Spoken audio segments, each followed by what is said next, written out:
Hollywood is fighting to keep its doors open as developers plan to tear it down to make room for housing.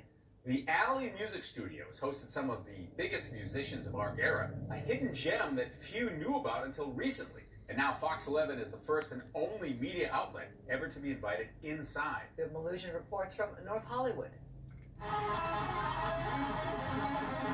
In the world of music, this is hallowed ground.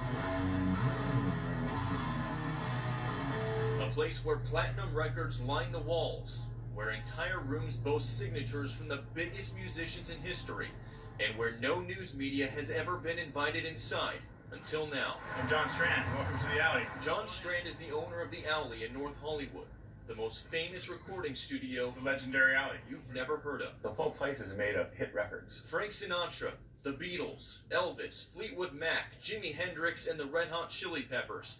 Those are just a few of the big names who have walked the halls here since 1965. You had Etta James here, you had Prince here, you had Michael Jackson here. Michael Jackson did 3 albums here, Prince did 2. But there is a problem. Strand says the Alley is in a financial hole, unable to pay off their loans, and they've had to declare bankruptcy. Unless we come up with $2 million, and that's immediate funding within the next 2 weeks, we're going to lose the Alley. We'll be forced to sell it. Strand says developers already have plans to turn the studios into apartments, like several neighboring properties. Knock down the Alley, sell the bricks.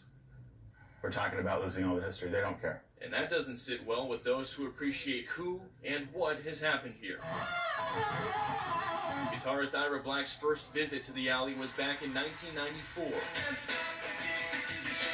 when he auditioned for the Red Hot Chili Peppers. A huge part of history is on the brink of being lost. You're going to tear it down, build apartments. I mean, look how beautiful this place is. We should not lose this. For Strand, he's put $500,000 of his own money into keeping the Alley afloat.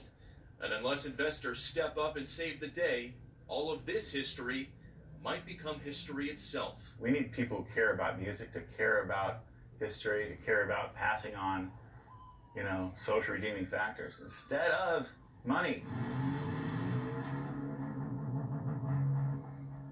And Strand went on to tell me he's not looking for a handout. He's just looking for a little bit of financial support until the Alley can get back on his feet. He's hoping investors will come forward, but if they don't, he says he's ready to fight tooth and nail to save this important piece of musical history. Reporting in North Hollywood, Bill Malugin, Fox 11 News. Looks like a great studio. Thanks, Bill. All right, we have this update on a